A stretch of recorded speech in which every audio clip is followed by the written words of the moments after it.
Mark Twain, The Adventures of Tom Sawyer, retold by Nick Bullard, illustrated by Paul Fisher Johnson, Oxford University Press.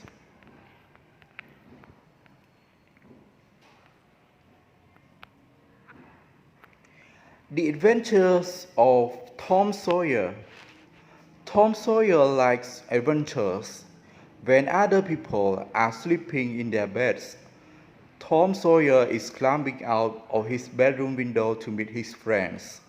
He and Joe, Harper, and Huckleberry Finn have an exciting life. They look for ghosts, they dig for treasure, and they take a boat down the Mississippi to Jackson's Island to swim and fish and sleep under the stars. But Tom's adventures can be dangerous too. One night in the graveyard, he and Huck Finn see three men. Who are they, and what are they doing in the graveyard in the middle of the night? When the boys see that one of the men is in Junjo, Tom and Huck never forget that night. They are afraid of Inchuncho, and they are right to be afraid because Inchuncho is very quick with a knife.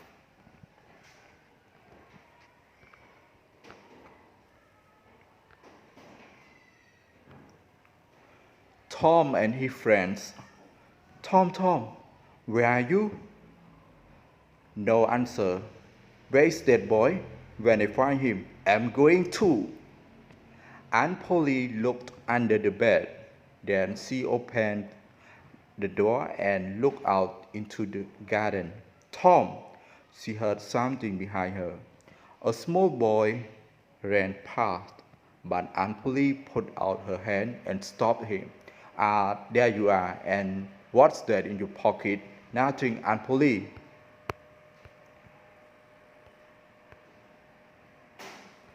Nothing, it's an apple, I can see it. Now listen, Tom, those apples are not for you, and Oh, Aunt Polly, quick, look behind you. So Aunt Polly looked, and Tom was out of the house in a second. She laughed quietly. I never learned. I love that Tom, my dead sister's child, but he isn't an easy boy for an old lady.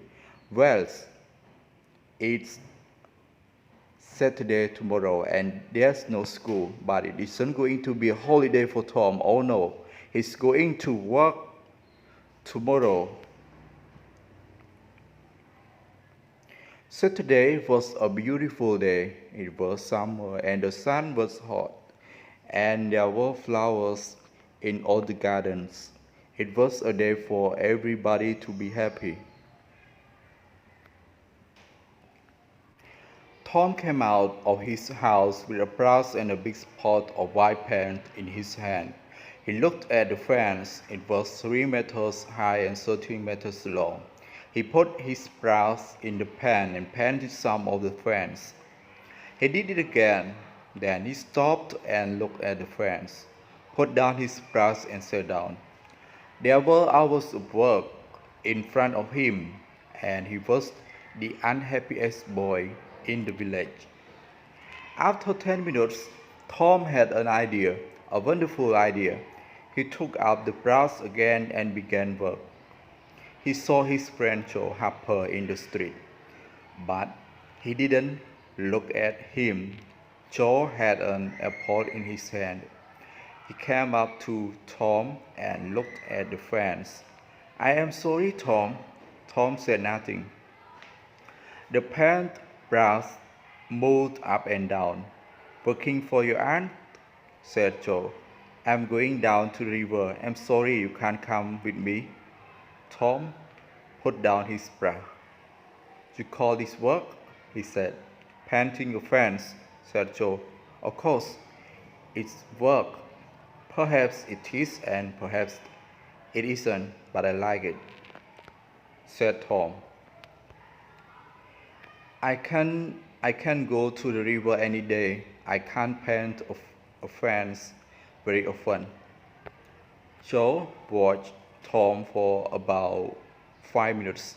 Tom panted very slowly and carefully. He often stopped, moved back for the fence and looked at his work with a smile. Joe began to get very interested and said, Tom, can I paint a little? Tom thought for a second.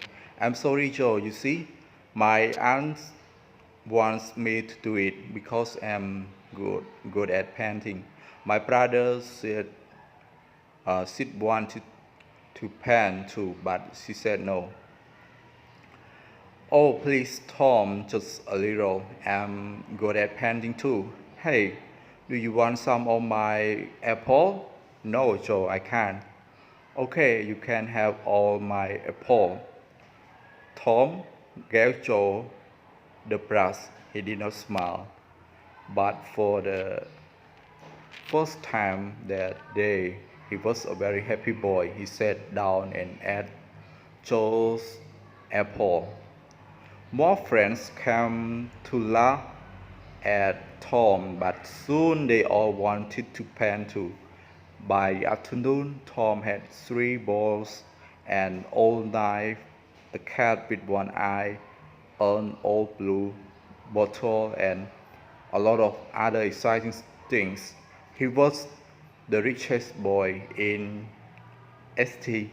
Petersburg, and the fence, all 13 meters of it, was a beautiful white. He went back to the house. Aunt Polly, can I go and play now? Aunt Polly came out of the house to look. When she saw the beautiful white fence, she was very pleased. She took him into the house and gave him an apple. Well, you can go and play, but don't come home late. Tom quickly took a second apple and ran off.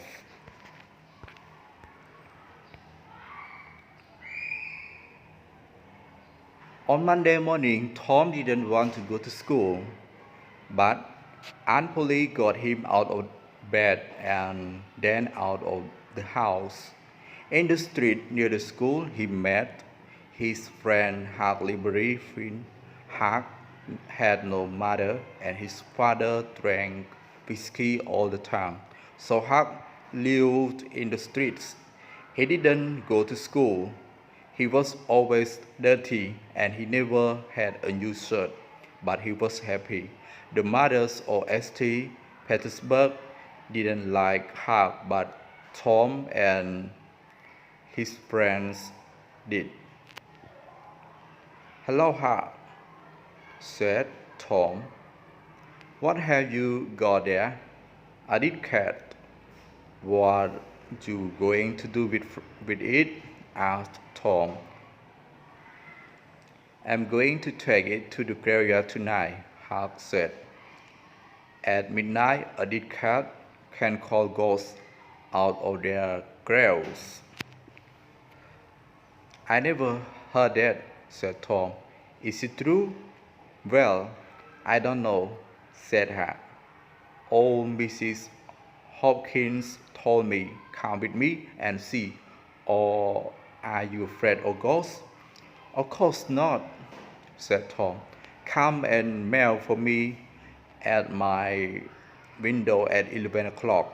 After this, Tom was late for school, and the teacher looked at him angrily. Thomas Sawyer, why are you late again? He said. Tom began to speak and then stopped. There was a new girl in the schoolroom, a beautiful girl with blue eyes and long yellow hair. Tom looked and looked.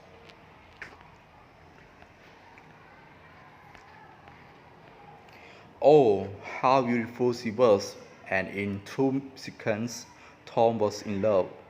He must sit next to her, but how? In the girl's half of the room, there was only one empty chair, and it was next to the new girl. Tom thought quickly and then looked at the teacher. I stopped to talk with Huckleberry Finn, he said. The teacher was very, very angry. Boys, were often late for school. That was bad, but talking with Huckleberry Finn was worse. Much worse, the teacher took his stick, and 2 minutes later, Tom's trousers were very hot, and the teacher's arm was very tired. Now, Tom Sawyer, you go and sit with the girls. Some of the children laughed. Tom walked to the chair next to the new girl, sat down, and opened his book. The other children began to work again. After 10 minutes, the girl looked up. There was an apple on the table in front of her. She put it back on Tom's half of the table. A minute later, the apple was in front of her again. Now it stayed. Next, Tom drew a picture of a house and put it in front of her. That's nice, the girl said. Now draw a man. Tom drew a man next to the house. The man was taller than the house, and he had very big hands and very long and very long legs, but the girl liked him. Can you draw me now? She asked. Tom drew a girl next to the man. You draw beautifully. I can't draw pictures. I can't teach you, said Tom. After school? Oh, please. What's your name? Tom asked. Becky Thatcher. Just then, Tom felt a hand on his head. It was the teacher.